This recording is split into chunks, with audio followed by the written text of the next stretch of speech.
प्यारे बच्चों, इस वीडियो में हम प्रकृति कक्षा 5 कार्य पुस्तिका के दिन 4 की जो वर्कशीट है उसका हल देखेंगे। सबसे पहला हमारा प्रश्न है, अमन पौधे की एक शाखा को पत्तियों सहित पॉलीथीन की थैली से अच्छी तरह बांध देता है और फिर उसे धूप में कुछ समय के लिए रख देता है। लगभग 4 घंटे बाद पॉलीथीन की थैली में पानी की कुछ बूंदें दिखाई देती हैं।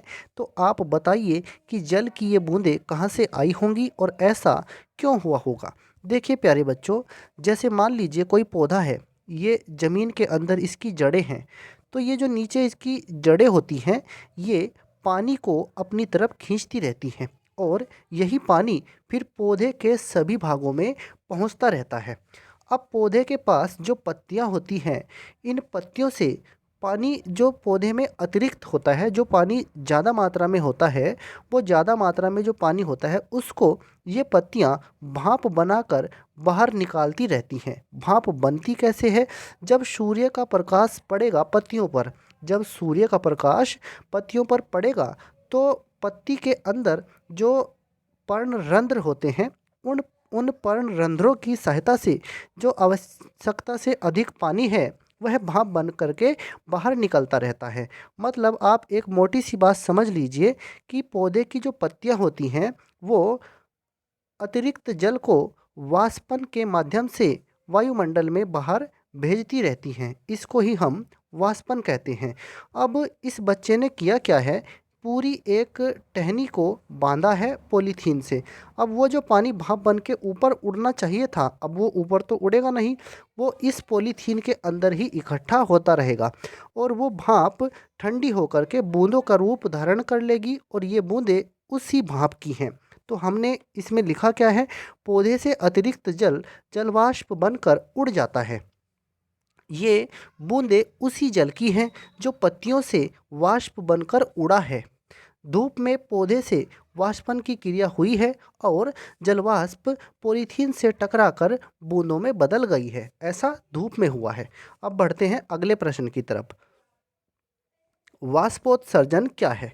पत्तियों द्वारा अतिरिक्त जल का वाष्पीकरण, पत्तियों द्वारा अतिरिक्त शर्करा का वाष्पीकरण, पेड़ पौधे द्वारा भोजन बनाने की क्रिया, या फिर जब पौधा शर्करा को ऊर्जा के रूप में प्रयोग करता है। इनमें से क्या है? तो वाष्पोत्सर्जन है पत्तियों द्वारा अतिरिक्त जल का वाष्पीकरण। अतिरिक्त जल को पत्ती भाप बना करके उड़ा देती हैं, इसको हम वाष्पोत्सर्जन कहते हैं। अब देखते हैं प्यारे बच्चों अपने प्रश्न 3 को। इसमें हमें क्या करना है, निम्न में से कौन सी गैस पेड़ पौधों द्वारा श्वसन करते समय बाहर निकलती है? देखिए, चाहे पेड़ पौधे हों, चाहे जीव जंतु हों, कोई भी हो, अगर वो श्वसन करते हैं तो श्वसन में वो कार्बन डाइऑक्साइड छोड़ेंगे, यानी वो बाहर निकलती है कार्बन डाइऑक्साइड, और ऑक्सीजन गैस को ग्रहण करेंगे। O2 मतलब ऑक्सीजन गैस को वो ग्रहण करेंगे और कार्बन डाइऑक्साइड को वो छोड़ते हैं श्वसन में। तो यहाँ श्वसन लिखा है और पेड़ पौधे भी श्वसन में कार्बन डाइऑक्साइड गैस ही छोड़ते हैं। अब देखते हैं इसी में हम प्रश्न 4 को। अब चौथा प्रश्न क्या है, निम्न में से कौन सा कारक वाष्पोत्सर्जन को प्रभावित करता है? देखिए, वायु, तापमान, प्रकाश, इनमें से सभी, ये सभी चीज़ें वाष्पोत्सर्जन को प्रभावित करती हैं। अगर वायु सूखी है, हवा शुष्क चल रही है तो वाष्पोत्सर्जन ज़्यादा होगा। तापमान ज़्यादा है तो तब भी वाष्पोत्सर्जन ज़्यादा हो जाएगा। और अगर प्रकाश तेज़ी से पड़ रहा है, सूर्य का प्रकाश ज़्यादा मात्रा में पड़ रहा है पत्तियों के ऊपर, तब भी वाष्पोत्सर्जन ज़्यादा हो सकता है। और अगर प्रकाश बहुत कम पड़ रहा है तो भी वाष्पोत्सर्जन उससे प्रभावित होगा, वाष्पोत्सर्जन कम हो सकता है। अब देखते हैं हम अपने 5वें प्रश्न को। क्या पेड़ पौधे दिन में श्वसन करते हैं? इसे समझाइए। पहली बात तो ये है, अगर आपसे कोई एक लाइन में ये बात पूछे क्या पेड़ पौधे दिन में श्वसन करते हैं, तो आप कहेंगे हाँ, पेड़ पौधे दिन में श्वसन करते हैं। पेड़ पौधे दिन में भी श्वसन करते हैं और रात को भी श्वसन करते हैं। इसी तरह से हम भी दिन में और रात में दोनों समय श्वसन करते हैं। देखिए, पेड़ पौधे सूर्य के प्रकाश की उपस्थिति में यानी दिन में वो प्रकाश संश्लेषण की क्रिया भी करते हैं और श्वसन भी करते हैं। ये बात आपको याद रखनी है। पेड़ पौधे दिन रात श्वसन करते हैं। साथ ही दिन में पौधे सूर्य के प्रकाश की उपस्थिति में, जहाँ पर हमने ये पौधे लिखा है यहाँ पर आप पेड़ पौधे लिख लेना। पेड़ पौधे, साथ ही दिन में पेड़ पौधे सूर्य के प्रकाश की उपस्थिति में प्रकाश संश्लेषण की क्रिया करते हैं तथा इसमें ऑक्सीजन गैस निकलती है। पेड़ पौधे श्वसन करते समय O2 मतलब ऑक्सीजन का ही प्रयोग करते हैं तथा CO2 गैस छोड़ते हैं, मतलब कार्बन डाइऑक्साइड गैस को वो छोड़ते हैं। पेड़ पौधे हों या जीव जंतु हों, कोई भी हो, वो श्वसन करते समय ऑक्सीजन गैस ग्रहण करेंगे और कार्बन डाइऑक्साइड को छोड़ेंगे।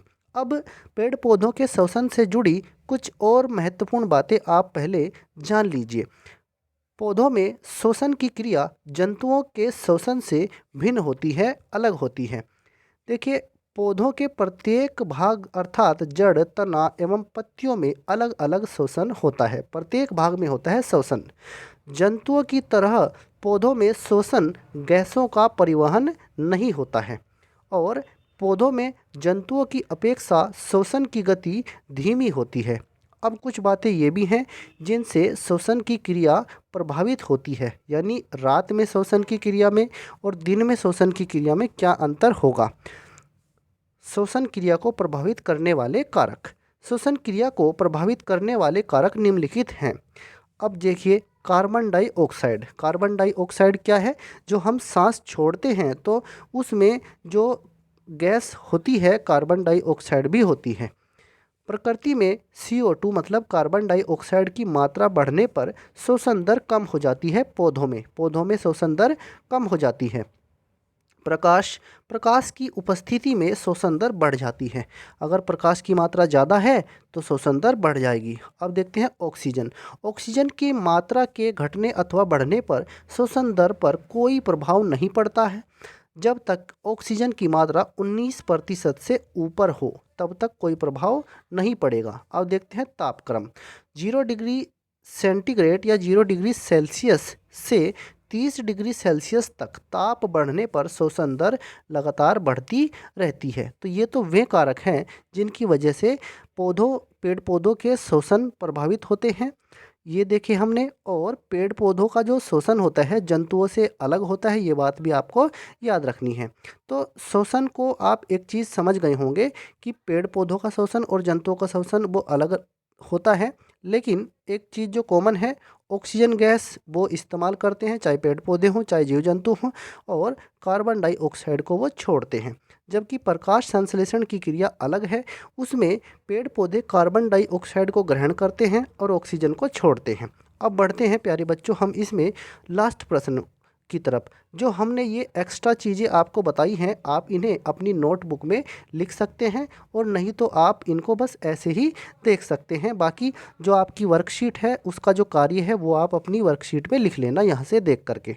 अब श्वसन और वाष्पोत्सर्जन में अंतर लिखिए। श्वसन क्या है? श्वसन पेड़ पौधे जो हैं, अगर हम पेड़ पौधों के परिप्रेक्ष्य में आपको बताएं तो पेड़ पौधे क्या करते हैं, ऑक्सीजन गैस को ग्रहण करते हैं और कार्बन डाइऑक्साइड को छोड़ते हैं। और ये ऑक्सीजन गैस को ग्रहण करके इनके अंदर जो ग्लूकोज जमा है, जो भोजन जमा है, उसका दहन होता है इस ऑक्सीजन से। फिर इनको क्या होता है, इनको उस भोजन से ऊर्जा मिलती है, एनर्जी मिलती है। तो श्वसन और वाष्पोत्सर्जन में हमें अंतर बताना है। अब आपके लेवल के हिसाब से हमने थोड़े से ही अंतर लिखे हैं। देखिए, श्वसन जो है यह दिन रात होता है। श्वसन दिन रात होने वाली प्रक्रिया है और वाष्पोत्सर्जन यह क्रिया दिन में ही होती है। पेड़ पौधों में वाष्पोत्सर्जन की क्रिया दिन में ही होती है। इसमें पानी भाप बनकर नहीं उड़ता है। श्वसन में पानी भाप बनकर नहीं उड़ता है। श्वसन में तो भोजन का दहन होता है। और इसमें वाष्पोत्सर्जन में क्या होता है, अनावश्यक मतलब जो पानी फालतू है वो पानी भाप बनकर उड़ता है। पेड़ पौधों की पत्तियों से वो पानी भाप बनकर उड़ जाता है। इसमें ऊर्जा निकलती है, या फिर हम ये कह सकते हैं कि श्वसन की क्रिया में ऊर्जा उत्पन्न होती है। और जो वाष्पोत्सर्जन की क्रिया है इसमें ऊर्जा उत्पन्न नहीं होती है, इसमें ऊर्जा नहीं निकलती है। ये श्वसन और वाष्पोत्सर्जन में अंतर है। वाष्पोत्सर्जन हमने पौधों के परिप्रेक्ष्य में देखा और श्वसन को भी पौधों के ही परिप्रेक्ष्य में देखा है। तो प्यारे बच्चों, इस तरह से इस वीडियो में हमने प्रकृति कक्षा 5 की कार्यपुस्तिका के दिन 4 की वर्कशीट के जो अभ्यास प्रश्न हैं उनका हल देखा है। अगर आपको यह वीडियो अच्छा लगा है तो इसको लाइक कीजिए, शेयर कीजिए। धन्यवाद प्यारे बच्चों।